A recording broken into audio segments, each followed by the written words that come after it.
Do you have pallet people that live out by you? Or maybe you've seen the pallet people out in the wild. These people exist. They make their living off of pallets. And they're often seen driving around with stacks of pallets on top of their pickup trucks. And these are, I hate to say it, but they're kind of unsavory people. Real weird looking, man. The pallet people, this is not someone that you would want to cross in a dark alley at night in a small town. You might get some deliverance done to you. Hee-haw, hee-haw. You know what I'm saying. But, dude, these pallet people out by my place, they look like... It's a shot in the dark that you've seen this movie, but it's called Nothing But Trouble. This bizarre movie that was released in 1991 as a comedy horror film. And there was, at 1991, I mean, the top A-list stars of the day were in this film, and they couldn't even save it. Chevy Chase, Dan Aykroyd, John Candy, Demi Moore. Dude, Tupac is in this movie. Dancing with the Digital Underground. That's right, the Humpty. The Humpty Dance people are in this movie. I mean, but it's the weirdest damn film that you'd ever see. I mean, Dan Aykroyd plays like the old man, the mayor, the rich guy of this town, and his nose looks like a penis. Like a penis. And then they have in there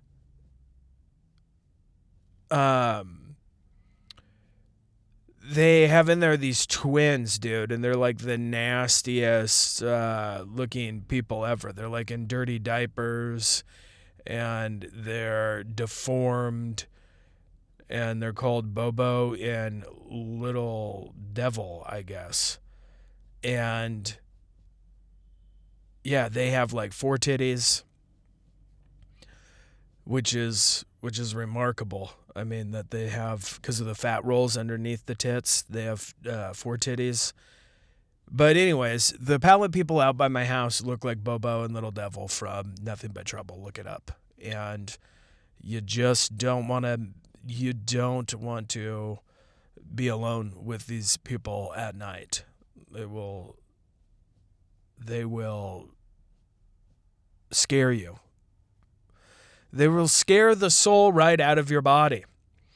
Yeah, nothing but trouble. The Humpty Dance, which is weird, dude. I never understood why the leader, the Humpty guy, he wore like a fake nose and glasses, which is, I guess, his gimmick. But it just looks like he's trying to hide his deformed nose or lack there of a nose. Anyhow, you want to be wary of the pallet people. I wanted to put out a PSA and let you know that if you see a truck with a lot of pallets stacked high, just get ready for some incest. All right, so smoking banned for entire generation under sweeping new law. Like, this is insane to me. I didn't even think that this was real. And I like how I just went to this news article, and on the page there is a ad for Zyn to do the 10-day challenge for Zyn. So like, they're like, do it for 10 days, you'll love it. Yeah, dude, it's called addiction. All right, you would only need to do it for like 1 to 3 days to be addicted. And they want you to take it all the way. So if you try Zyn for 10 days, they'll give you more Zyn. It's just the most insane marketing scheme I have ever seen, because the challenge is one of the most addictive substances on known earth. So in Maldives, which I don't even know where this place is, I've been alive for like a long time. I'm pretty good with geography. Like, I know where pretty much everything is. And then every once in a while, I get thrown a curveball of hearing about a place that I've never heard of in my entire life. And one of the reasons why I'm good at geography is like when I graduated high school and I lived in California, I had a huge map of the United States on my wall, and I would just spend a lot of time just staring at it, thinking of what, like, just based on the map, where would be cool to visit. And like a lot of those places I ended up visiting, a lot of those places I did not. One of the places that I've always wanted to visit, and I have not been there yet, unfortunately, is Maine. Like, Maine just seems like the coolest vibe ever. It's just up there all the way in the east. It's by the ocean. There's fishing boats. There's islands. I don't know. It just seems, I don't know why I'm drawn to it, but I am. I would live there for a while. I would. Okay, so Maldives, dude, it's in the ocean, and it's a bunch of islands in Asia, and I gotta tell you, we're talking white sand beaches. Damn, dude. Oh, this place looks incredible, man. It's got those like hotel huts that you can stay in that are like in the water on posts. So they're like up high out of the water, and then they have like deck walkways that you can take through the turquoise, over top the turquoise water to your little hut. All right, well, the Maldives, I have to go here. I've seen this like on shows or this or that, where they have these huts that are in the water with deck walkways and all that, and I'm always like, dude, I would love to go there. And I just never knew where it was, and now I know. And it's where they have banned tobacco for an entire generation. So if you go on vacation there, I wonder if you can smoke, if you bring your own cigs. So this dude has a president, man. I want to be the president of the Maldives, to be honest. I mean, if people like, I want to be the mayor or whatever, would that work for other countries? Like here in America, like anyone can just come over from another country, not learn our language, assimilate into our beliefs or anything, run for mayor, and then just desecrate our Constitution and founding fathers and everything this country stands for. So I wonder if I could go to another country and run for some sort of office and then just desecrate all of their gods and all their belief systems and the way that they've ran their country for, hundreds or thousands of years, because that sounds just like a great time. So President Mohammed, go figure, earlier this year took effect in the country, banning an entire generation from smoking, purchasing, or using tobacco. Yeah. So if you go to the Maldives, you can't even get the tobacco, get the sweet nick. You can't even put the sweet nick into your body. In a press release, the Ministry of Health called it a historic milestone in the nation's efforts to protect public health and to promote a tobacco-free generation. The ban applies to all forms of tobacco, and retailers are required to verify the age of users prior to any sale. So they're still going to sell it, but then there's going to be the generation that can't buy it. Dude, they're just going to have the generation above them buy the cigarettes for them, man. I mean,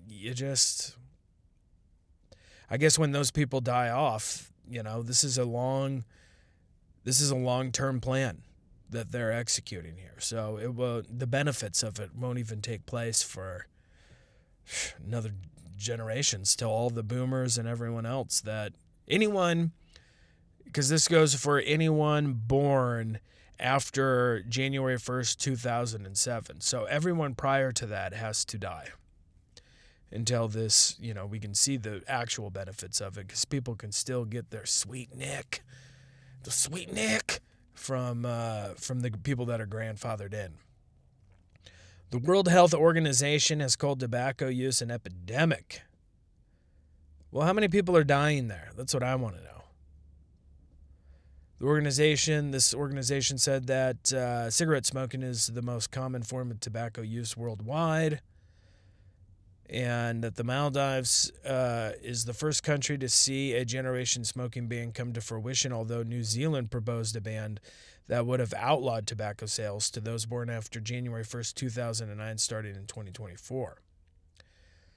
But it was struck down in 2023. So, I don't know. We'll see what it is. I saw that and I was like, damn, that is fascinating. And also very, I don't know if it's a good thing. Like, don't tell us, I don't know. I don't know how to feel about it. How do you feel about it? You tell me. Tell me how to feel. Dude, exclusive. What does he have on him? How Sean Diddy Combs is pinning his hopes of early release on a Donald Trump pardon. This ain't going away, dude. The Don wants to do it. And my threat stands. If Donald Trump pardons Sean Diddy Combs, I am going to become a preacher and repent of all stand-up comedy and become a monk man. I'm not going to take it that far, but dude, more to be discussed on that note. There's a whole episode on it. Go find it if you want to hear more. But Sean Diddy Combs is bragging to his fellow inmates. His early release from prison is already guaranteed, and that President Donald Trump has promised to pardon him despite public denials from the White House. Whoa, dude, this is why I'm saying this. This is a atrocity, a tragedy, is because, dude, I listened to lawyers covering the Diddy trials, and he is a sick, disgusting, degenerate, evil pervert that did horrible things to be like, he should have got life in jail. Just like, go find the letters that were written to the judge by his ex-girlfriend, whatever, Cassie, and Mia, another woman that he tortured with, putting drugs and just having male prostitute after male prostitute just have sex with these women for like days on end, okay? Like, and beating them. Like, it's insane, dude.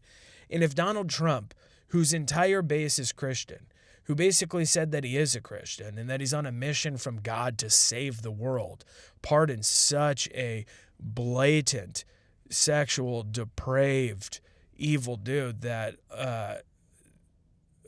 beat women, that allegedly blew up Kid Cudi's car, that did so many unspeakable things, dude, then screw Donald Trump, dude. He is an evil man. He is an evil man. If he releases P. Diddy, like, Donald Trump 100% is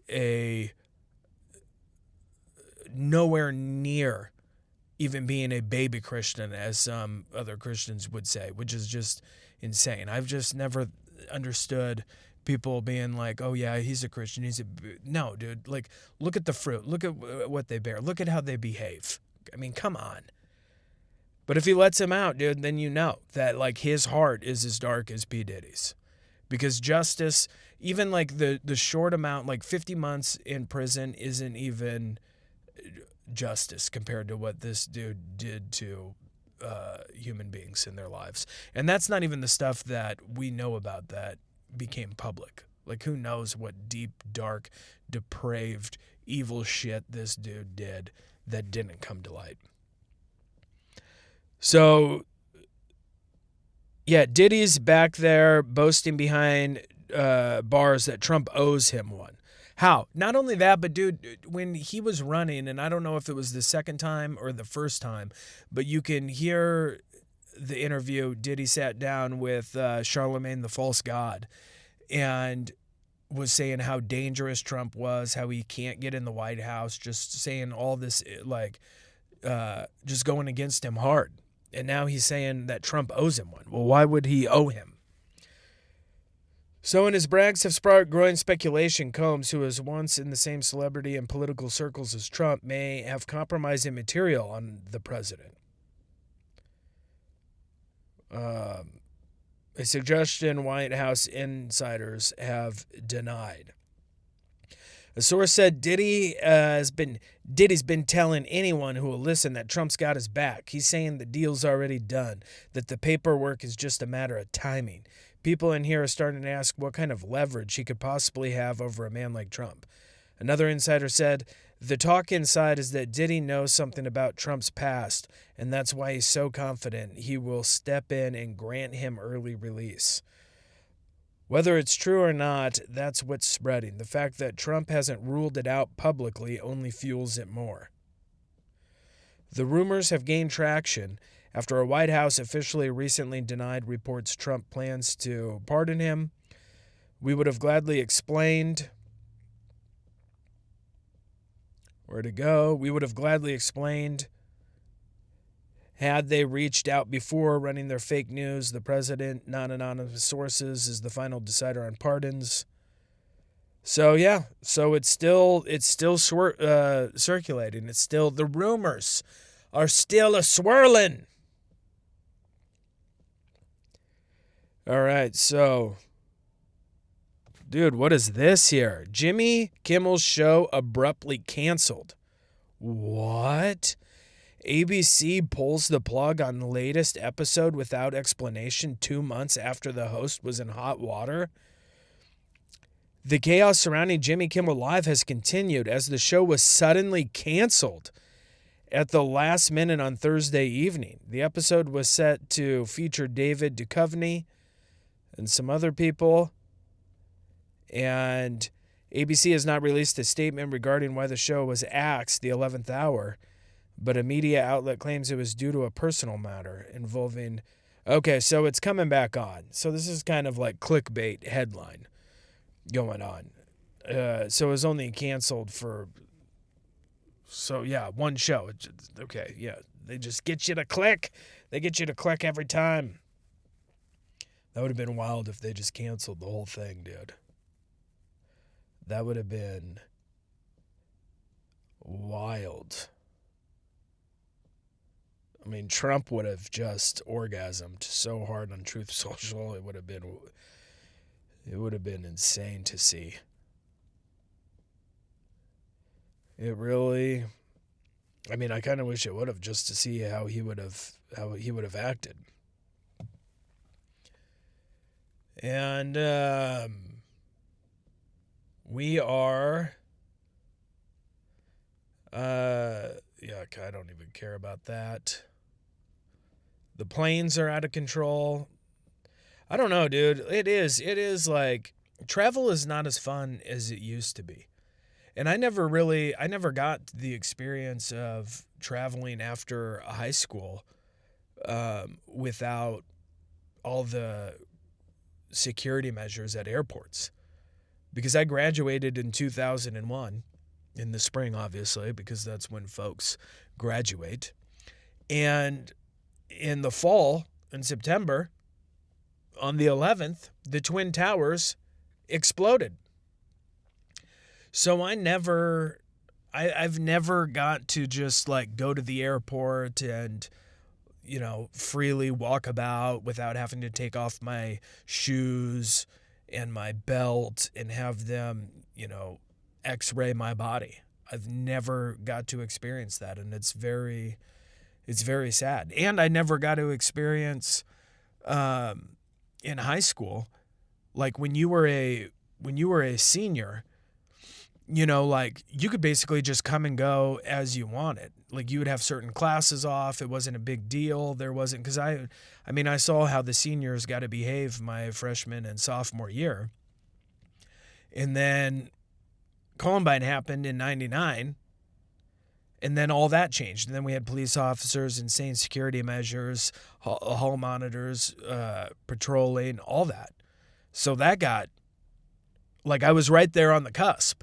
I know, like, a lot of people didn't get to experience this stuff, but anyone, like, really younger, they didn't get to see what it was like prior to that. I did. I got to see, I traveled with my parents and stuff, and so I got to see what it was like. And then when it was my turn to just to fly free like a peacock, it was all taken away. And I just had to deal with insane security measures. And it was sad. But now, like flying and like traveling is not even fun, dude. And it's just getting worse. Now they don't even have people in like the control towers, and planes are like running into each other all the time, crashing.